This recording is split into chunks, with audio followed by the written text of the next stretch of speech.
Assalamualaikum warahmatullahi wabarakatuh. Hai guys, selamat datang di video pembelajaran.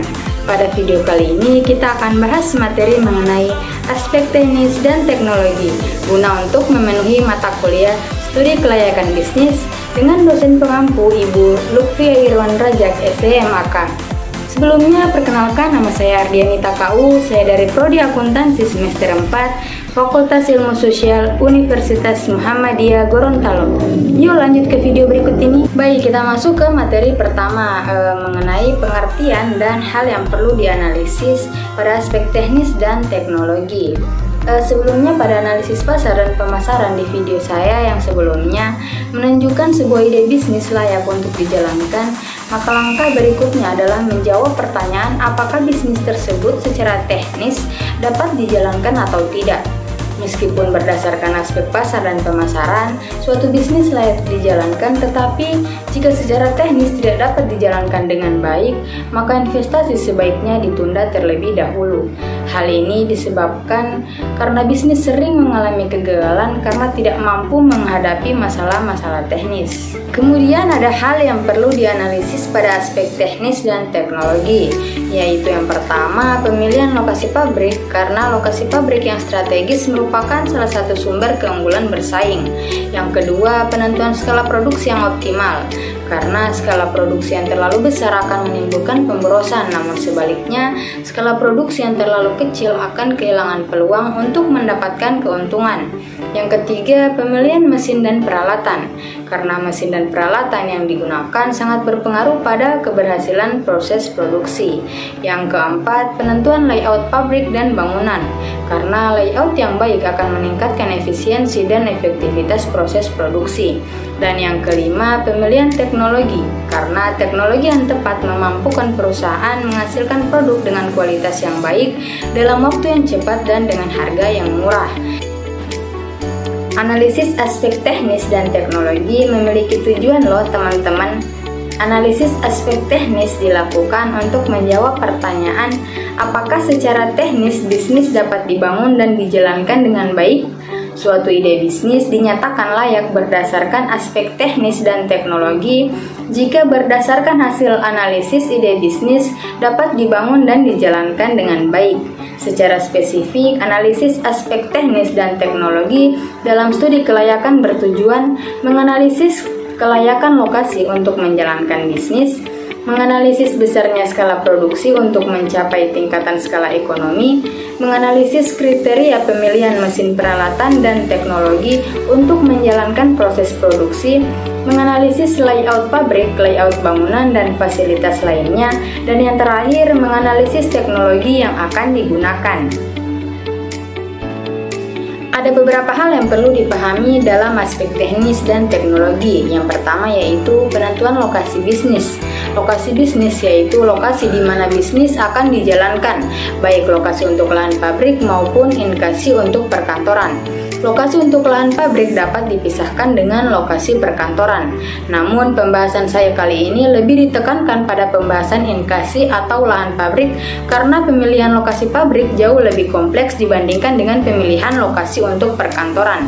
Lokasi bisnis mempunyai pengaruh yang besar terhadap biaya operasional dan biaya investasi. Penentuan lokasi bisnis yang salah akan menimbulkan beban tak terbatas bagi perusahaan.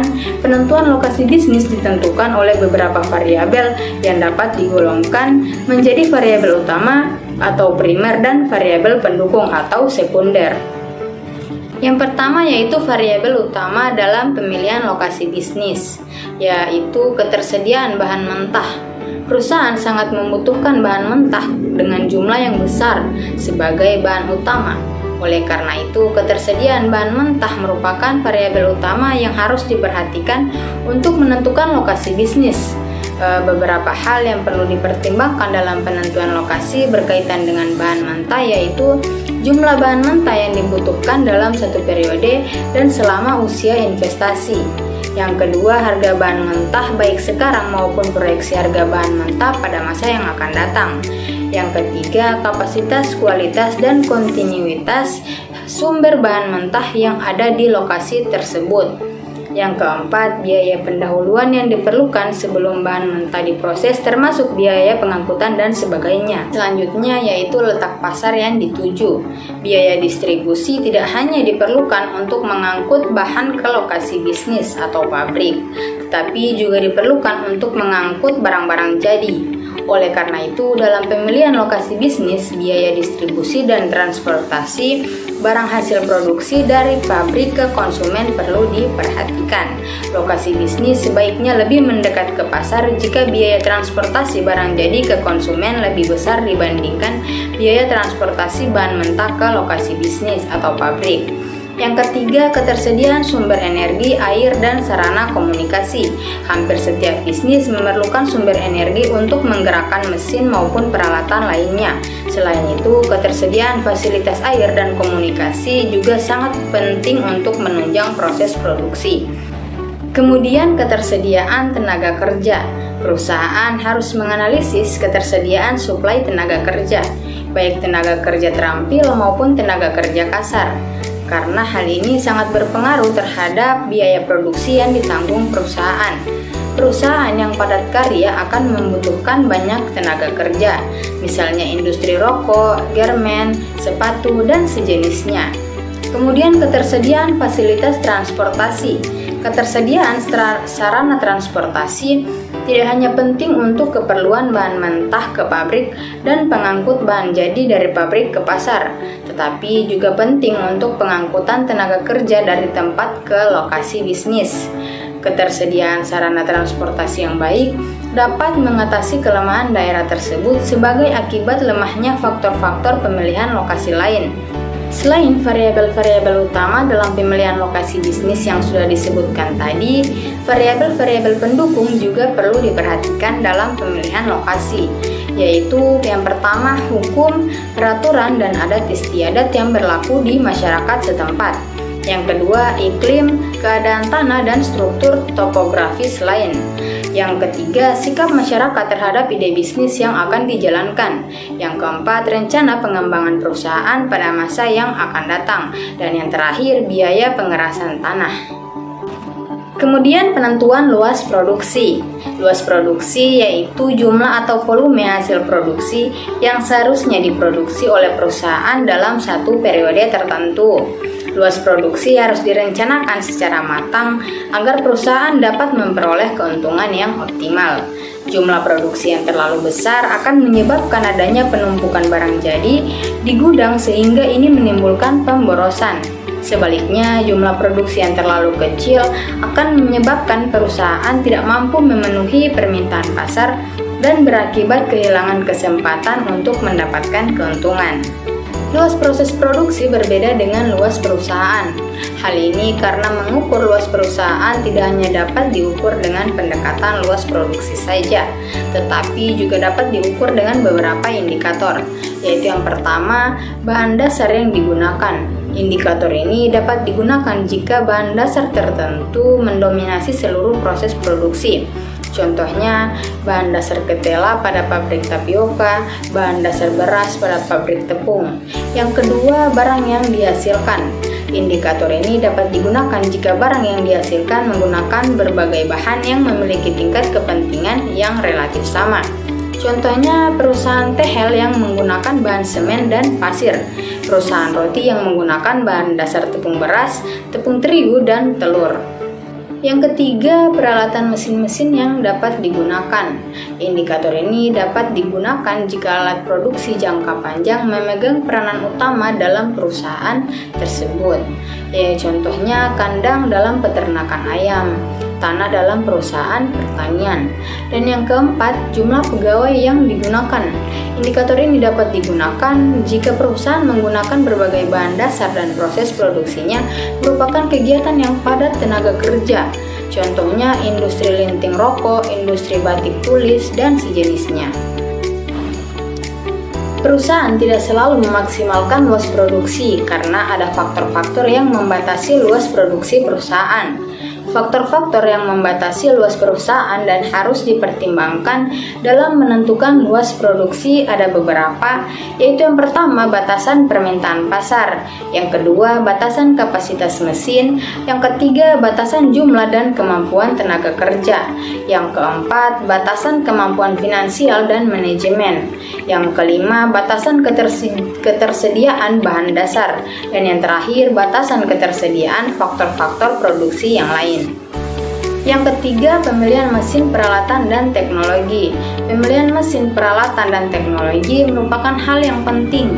Hal ini karena kesalahan dalam pemilihan mesin peralatan dan teknologi yang digunakan akan menimbulkan kerugian jangka panjang. Ada beberapa hal yang perlu dipertimbangkan pada pemilihan mesin dan peralatan, yaitu yang pertama, kesesuaian dengan teknologi. Mesin dan peralatan harus sesuai dengan teknologi yang berlaku sekarang. Jika teknologi yang digunakan tidak sesuai dengan kondisi lingkungan yang ada, maka prosesnya akan ketinggalan sehingga akan kalah dengan para pesaing lainnya. Yang kedua, harga perolehan. Harga perolehan mesin, peralatan, dan teknologi harus sesuai dengan besarnya biaya investasi yang dianggarkan agar tidak membebani keuangan perusahaan dalam jangka panjang. Selanjutnya, kemampuan mesin peralatan yang akan digunakan harus sesuai dengan luas produksi yang direncanakan. Hal ini untuk menghindari idle capacity yang akan menimbulkan pemborosan atau over capacity sehingga mengakibatkan kerusakan. Yang selanjutnya, ketersediaan pemasok. Ketersediaan pemasok harus dipertimbangkan sehingga pada saat kegiatan pembangunan dimulai tidak ada kendala dalam hal pengadaan. Selanjutnya, tersedianya suku cadang. Ketersediaan suku cadang harus dianalisis secara cermat agar proses pemeliharaan dan perbaikan karena suatu kerusakan pada mesin dan peralatan dapat dilakukan dengan mudah. Selanjutnya, kualitas. Kualitas mesin menentukan keawetan dan kualitas produk yang akan dihasilkan. Oleh karena itu, kualitas mesin dan peralatan perlu dipertimbangkan disesuaikan dengan kemampuan keuangan yang ada. Dan yang terakhir, umur ekonomis. Taksiran umur ekonomis harus sesuai dengan keberadaan bisnis yang akan dijalankan. Jangan sampai umur ekonomis mesin terlalu pendek sehingga habis sebelum bisnis mencapai tingkat pengembalian investasi. Ada juga hal yang perlu dipertimbangkan selain mesin, peralatan, dan teknologi, yaitu kemampuan tenaga kerja dalam menggunakan teknologi, kesesuaian teknologi dengan bahan baku yang digunakan, kemungkinan untuk mengembangkan teknologi di masa yang akan datang, dan yang terakhir, keberhasilan pemakaian teknologi di tempat lain. Kemudian, penentuan layout pabrik dan bangunan. Layout pabrik merupakan keseluruhan bentuk dan penempatan fasilitas-fasilitas yang diperlukan dalam proses produksi. Penentuan layout pabrik pada umumnya dilakukan ketika lokasi bisnis ditentukan dengan berbagai pertimbangan. Layout yang baik memiliki kriteria yaitu yang pertama, meminimalkan jarak angkut antar bagian. Yang kedua, aliran material yang baik. Yang ketiga, efektif dalam penggunaan ruang. Yang keempat, luwes dan indah.